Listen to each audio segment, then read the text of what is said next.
तर मित्रांनो, मी सुनील ढोबळे. तुम्ही पाहताय SD गजर भक्तीचा YouTube चॅनल आणि या YouTube चॅनलमध्ये तुमचं सर्वांचं स्वागत आहे. मला टाइम भेटला नाही म्हणून मला असा व्हिडिओ करावा लागला. तर मूर्ख माणसाचे तुम्ही बॅनर बघितला असाल, तर मूर्ख माणसाचे लक्षण कसे ओळखावे आणि कसं त्याच्यापासून सावध राहावं. तर मूर्ख माणसाचं असं असतं की बाबा, आता बघा, तुम्ही मित्रता करताय, तुम्ही फसताय जीवनामध्ये, तुम्ही फसल्याशिवाय होतच नाही. कसं एकाच्या आहारी जाताय, एखाद्याला आपलं म्हणताय, तुम्ही जीव लावताय, तुम्ही त्याच्याजवळ सर्व सांगताय. हे तर आपली चूक तर आपली इथंच आहे की एखाद्याला आपण ओळखू शकत नाही आणि न ओळखू शकल्यानं आपल्याला दुःख भोगावं लागतं. एखादी माणूस असतो त्याचे मूर्खतापणा जात नाही, तर तो काय करतो की बाबा आपल्या जवळ येतो, आपला ऐकतो आणि कसं असतं बघा, लोक आपल्या जवळ ऐकतात, कसं रडून ऐकतात आणि लोकांजवळ जाऊन हसून सांगतात. हेच तर चूक आहे. मग त्यांचे लक्षण तसेच असतात. आपल्या जवळ ऐकायचं, दुसऱ्याला जाऊन सांगायचं. त्यांना कितीही सांगा, कारण त्यांना नॉलेज नसतं, की कुठले काही ऐकत नाही. तुम्ही कितीही चांगलं सांगण्याचा त्यांना प्रयत्न करा, ते कधीही चांगलं ऐकत नाहीत. त्यांना वाईटच आवडतं, वाईटच ऐका वाटतं. लोकांना चाड्या करणे, लोकांना सांगणे, लोकांमध्ये भांडण लावणे, लोकांचं कुटाळ खाणे, ह्याच्यामध्ये त्यांचं जीवन जातं. त्याच्यामुळं तुमच्यापाशी मूर्ख माणूस असेल तर त्याच्यापासून सावध राहावा.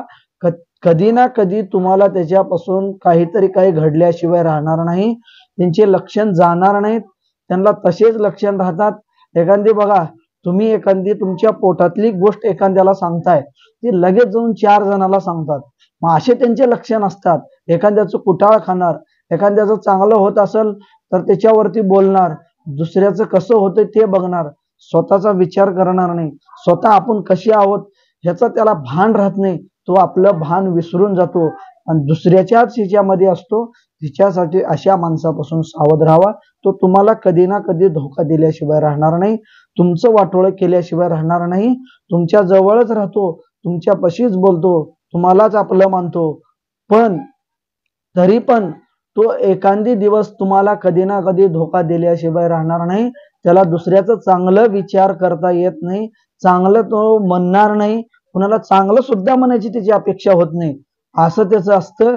त्याच्यासाठी मनामध्ये कधीही एखाद्याचं चांगलं व्हावं, चांगलं विचार करावा असे विचार कधी ठेवू नका. असतील तरीही तुमच्या मनामध्ये काढून टाका. आपल्याला वारंवार जन्म नाही, एकच बार आहे. ह्याच्या या जीवनाचं सार्थक करून घेण्याचा हे प्रयत्न करा. आणि तरी सुद्धा अशी माणसं तुमच्यापासून असतील तर सावध राहण्याचा प्रयत्न करा.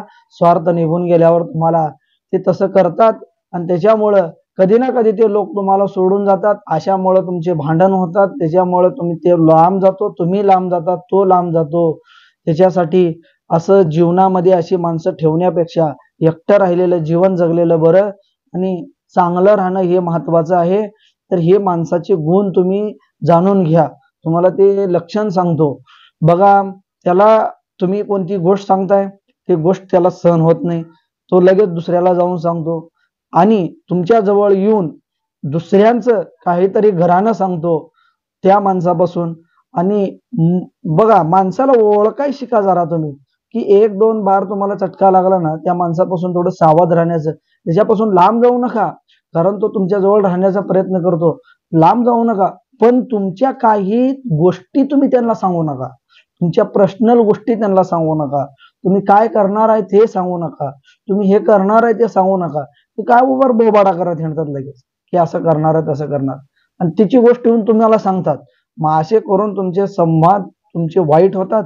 त्याच्याकरिता अशा माणसाजवळून थोडंसं सावध राहण्याचा प्रयत्न करा आणि अशा माणसाजवळ लांब राहणं हेच तुमचं पुढे चालून चांगलं आहे. सांगणाऱ्या माणसाला सांगा, कुणालाही सांगत बसू नका, कुणापुढेही काही म्हणत बसू नका. अशा माणसाला सांगा की तो तुमचं भल्यासाठी विचार करतो, चांगल्यासाठी विचार करतो, तुमचं चांगलंच करण्याचा प्रयत्न करतो. अशा माणसाला सांगा. अशा माणसापासून थोडंसं सावध राहण्याचा प्रयत्न करा आणि चांगलं राहावा. जीवनामध्ये सफल होण्याचा प्रयत्न करा, जीवनामध्ये सुखरूप राहण्याचा प्रयत्न करा. आज चांगलं राहावा, उद्याही चांगलं राहावा, तुमचं जीवन सफल व्हावं. त्याच्यासाठी माझे पूर्ण व्हिडिओ बघितला तर माझ्या चॅनलला सबस्क्राईब, शेअर करायला, कमेंट करायला विसरू नका. मित्रांनो, तुम्हाला कसे व्हिडिओ पाहिजे ते मला कमेंटमध्ये सांगा जावा, कसे वाटतात ते सांगा जावा, मी व्हिडिओ कसे बनवाव हे पण सांगा जावा. कारण तुमचं भरभरून प्रेम माझ्यावर असू द्या आणि मला काहीतरी चांगलं करण्याचं, तुम्ही पण चांगलं होण्याचा, माणूस म्हणून माणसासारखं वागण्याचा प्रयत्न करा, हेच मला सांगायचं आहे. मित्रांनो, व्हिडिओ बघताय तसंच जाताय, माझ्या चॅनलला सबस्क्राईब करा. खूप काही चांगले व्हिडिओ टाकण्याचा मी प्रयत्न करत आहे. तर त्याच्याकरिता तुम्ही मला चांगलं प्रेम द्या.